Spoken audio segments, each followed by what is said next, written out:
네, 안녕하십니까. 더불어민주당 국민소통위원회 3월 20일 목요일 민주파출소 현황 및 대응 브리핑 드리겠습니다. 오늘 국민소통위원장 전영기 의원님 함께하셨습니다. 허위조작정보감시단장 김동아 의원님도 함께하셨습니다. 민주파출소 방문 및 제보 현황을 말씀드리겠습니다. 3월 20일 9시 기준으로 전일 678명이 방문했고 263건의 제보가 접수됐습니다. 매체별로 네이버가 44.11%로 제일 높은 수치를 기록했고 유튜브는 15.59%, SNS는 14.07%, 커뮤니티가 4.56%로 제보되었습니다. 문영배 헌법재판관 등 가족에 대한 신상 털기를 통해 개인정보를 유포하고 사이버 폭력을 유도하는 정황이 제보되었습니다.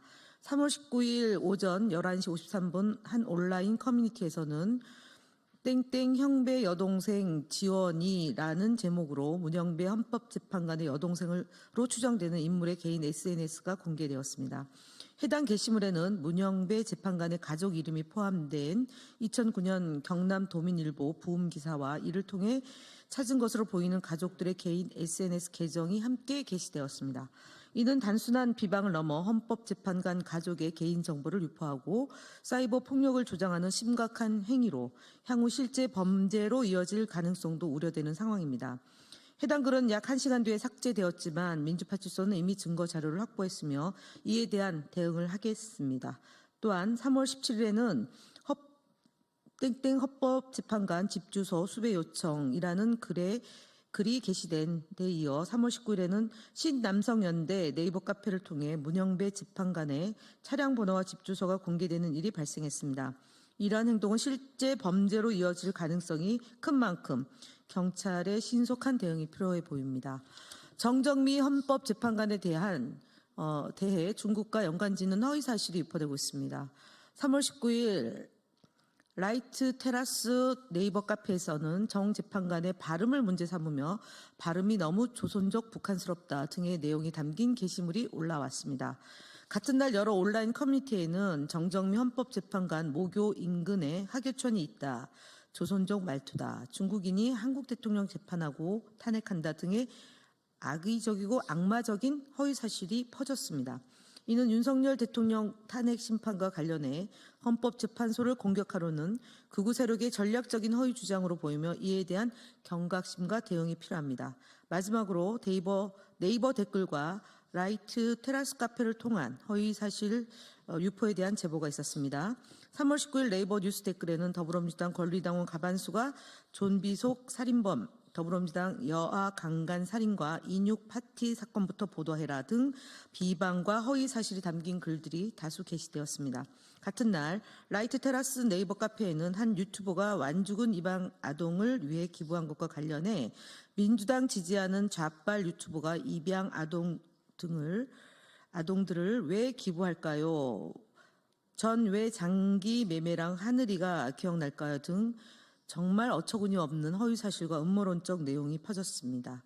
현재 네이버를 중심으로 허위사실 유포가 급증하고 있으며 이에 따라 민주파출소는 네이버에서 신고된 허위사실 및 비방 게시물을 집중적으로 조사할 예정입니다. 다음으로 주요 대응 현황과 관련해서 김동아 의원이 브리핑하겠습니다.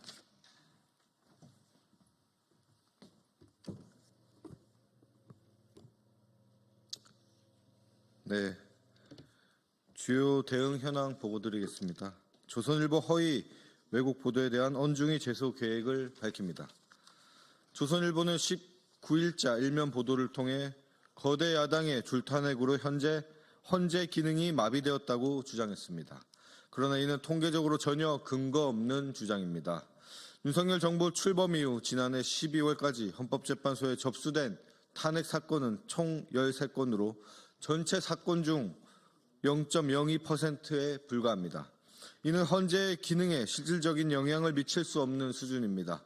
그럼에도 조선일보는 민주당 등 야당의 줄탄핵이 헌재 기능 저하의 원인이라는 왜곡된 프레임을 씌우고 있습니다. 이에 대해 언중이 제소를 통해 바로잡겠습니다. 서부지법 폭동 관련 동조 옹호 유튜브 영상에 대한 대응 보고드립니다. 지난 119 서부지법 폭동 이후 유튜브에서는 이를 지지하거나 동조하는 영상이 다수 확산되었으며 꾸준히 제보가 접수되고 있습니다. 특히 배승희, 신의 안수, 성창경 등 100만 명 이상의 구독자를 보유한 대형 극우 유튜버들이 이러한 콘텐츠를 제작, 유포하며 여론을 왜곡하고 있어 그 심각성이 더욱 큽니다. 이에 저희 위원회는 모니터링을 실시하여 119 서부지법 폭동을 동조, 옹호하는 유튜브 영상 89건을 유튜브 커뮤니티 가이드 위반으로 신고 조치 완료하였습니다. 다음 부정선거 허위 조작 영상 삭제를 위한 선관위 입장 보고드립니다. 국민소통위원회는 지난 3월 17일 선관위의 소극적인 부정선거 허위 조작 영상 대응을 지적하며 선관위에 관련 질의를 한 바 있습니다. 이에 대해 중앙선관위는 부정선거 허위 조작 영상과 관련해 구글 등 해외 플랫폼에 삭제 요청을 하는 동시에 수사기관에 고발 조치를 하는 등 대응하였으나 대부분 사건이 무혐의 판단을 받으면서 어려움이 있다고 밝혔습니다. 그럼에도 중앙선관위는 부정선거 허위 조작 영상 등 선거 질서의 혼란을 야기하는 각종 주장에 대하여 공직선거법 위반을 근거로 적극적으로 대응할 계획이며 특히 4월 2일 재보궐 선거를 직접 방해하는 행위에 대해 철저히 조치할 계획임을 우리 위원회에 알려왔습니다. 우리 위원회는 선관위의 적극적인 대응 계획을 환영하면서 선거의 공정성을 훼손하려는 시도에 대해 선관위가 답변한 것과 같이 철저한 대응을 할 것을 기대합니다. 네, 국민의힘 거짓말 시리즈 62번째 말씀드리겠습니다. 오늘 오세훈 시장의 여론조사 비용 대납 의혹을 수사 중인 검찰이 서울시청과 오세훈 시장 공관, 강철원 전 부시장 주거지 등에 대한 압수수색을 실시했습니다. 명태균과 관계를 부정하는 등 각종 거짓말로 국민을 우롱해왔던 오세훈 시장에 대한 진실이 밝혀지고 있습니다. 그간 오세훈 시장은 본인의 SNS 계정 등을 통해 보궐선거 당시 김영선 전 의원의 소개로 명태균 씨를 2차례 만났지만 그게 끝이었습니다. 우리 캠프와 명 씨가 연관성이 있다고 보는 시각 자체가 난센스 등의 주장을 해왔습니다.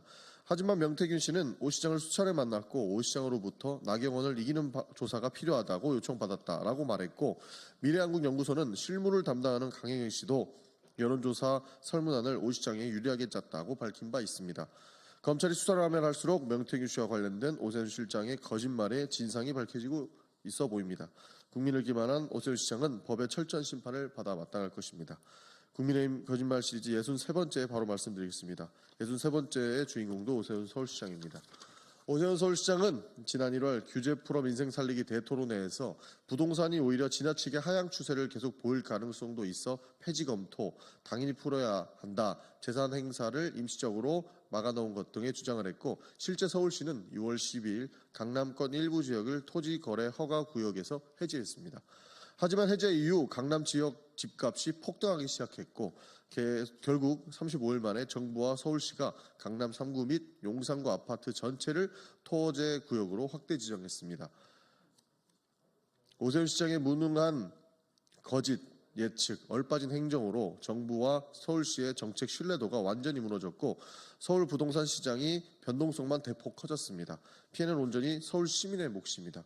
오세훈 시장의 사과만으로 끝날 일이 아닙니다. 시장 왜곡이나 집값 폭등으로 인한 사회적 비용 증가가 예상될 때 정부가 적극적인 개입을 할 필요가 있음에도 개인의 재산권 행사만 중시하는 잘못된 가치관을 드러냈을 때부터 정책 실패는 예정돼 있던 것입니다. 오세훈 시장의 잘못된 인식과 정책으로 서울 시민이 피해보는 일이 다시는 없어야 할 것입니다. 이상입니다.